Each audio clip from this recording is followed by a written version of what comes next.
जय श्री राम। आज की वीडियो में शंग्रीला घाटी के बारे में आपको बता रहे हैं।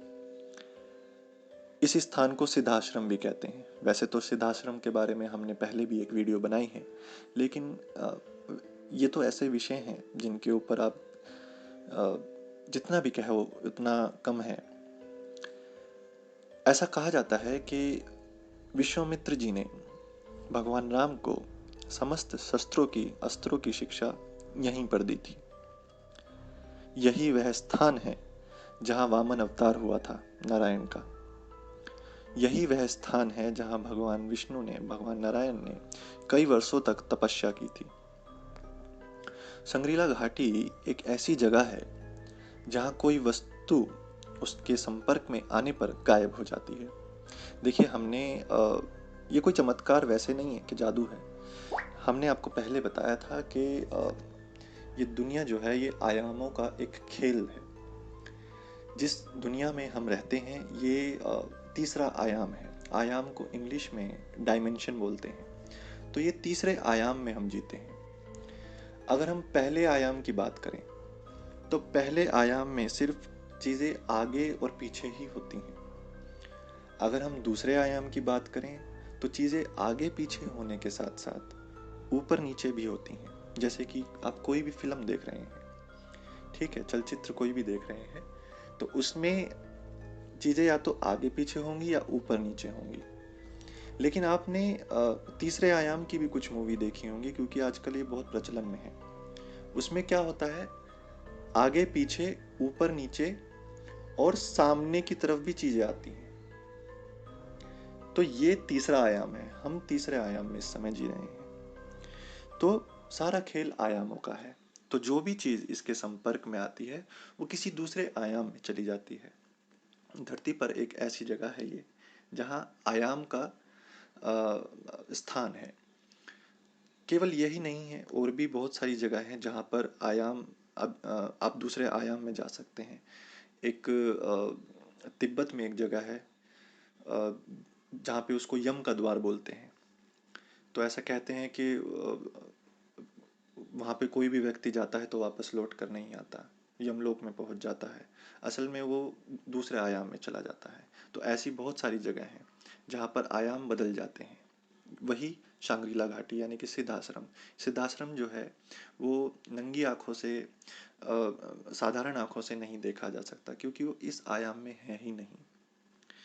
ये घाटी जो है तिब्बत और अरुणाचल प्रदेश की सीमा पर कहीं स्थित है, वहीं आसपास। इस स्थान को अगर आप देखना चाहते हैं तो इसे आप बिना किसी तकनीक के नहीं देख सकते हैं। ये घाटी जो है वो चौथे आयाम यानी कि फोर्थ डायमेंशन से प्रभावित होती है। इसी के कारण ये रहस्यमयी बनी हुई है। बहुत से लोग ये भी कहते हैं कि इस जगह का संपर्क जो है अंतरिक्ष से किसी दूसरी दुनिया से भी है।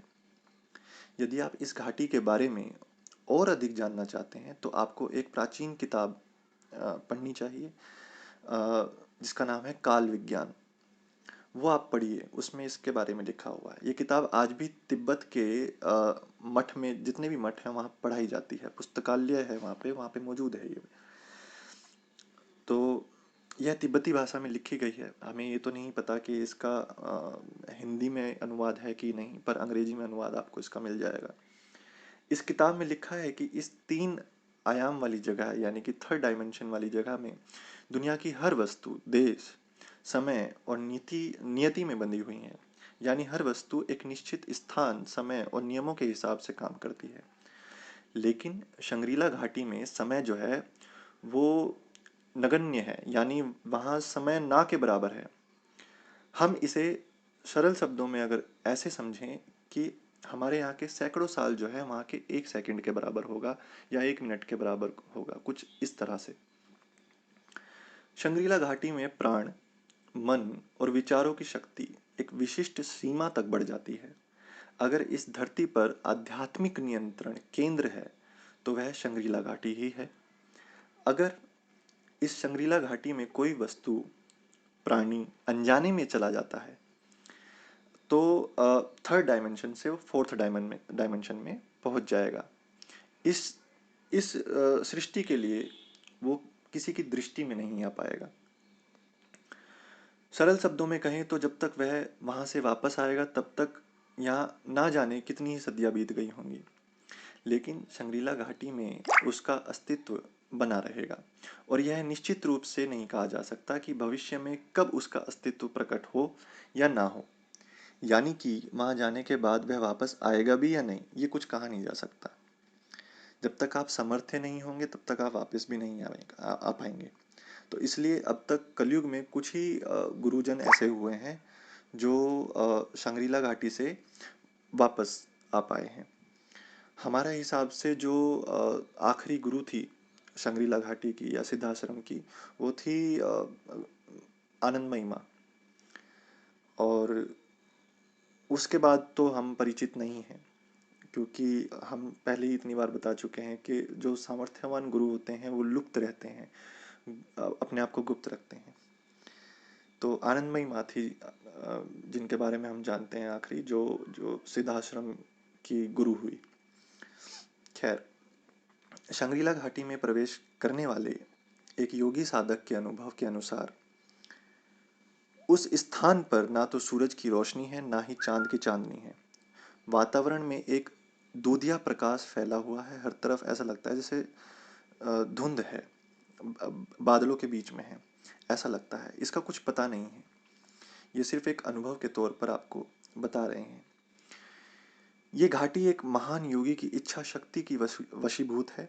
और इस घाटी के बारे में कहा जाता है कि यहाँ कोई सामान्य साधक तो जा ही नहीं सकता, उच्च साधक भी अपनी इच्छा से इसे देख नहीं सकते। समय समय पर कई पर्यटकों, सैनिकों, खोजकर्ताओं और लेखकों ने अपने लेखों के द्वारा इस जगह के बारे में लिखा है। उन लोगों के अनुसार यह एक ऐसी दुनिया है जो रहस्य, जादू, रोमांच से भरपूर है। बिल्कुल रोमांच इसमें यहाँ भरा हुआ है, ऐसा वो कहते हैं। कई सारी किंवदंतियाँ इस जगह के बारे में प्रचलित हैं, मगर इस जगह को पूरी तरह से समझने में आज के इंसान जो है वो नाकाम है। लेकिन फिर भी कुछ गुरु जो हैं, सामर्थ्यवान गुरु, यहाँ पर जा चुके हैं और वापस भी लौट के आए हैं इस दुनिया में, जिनमें से एक थी माँ आनंदमयी। जय श्री राम।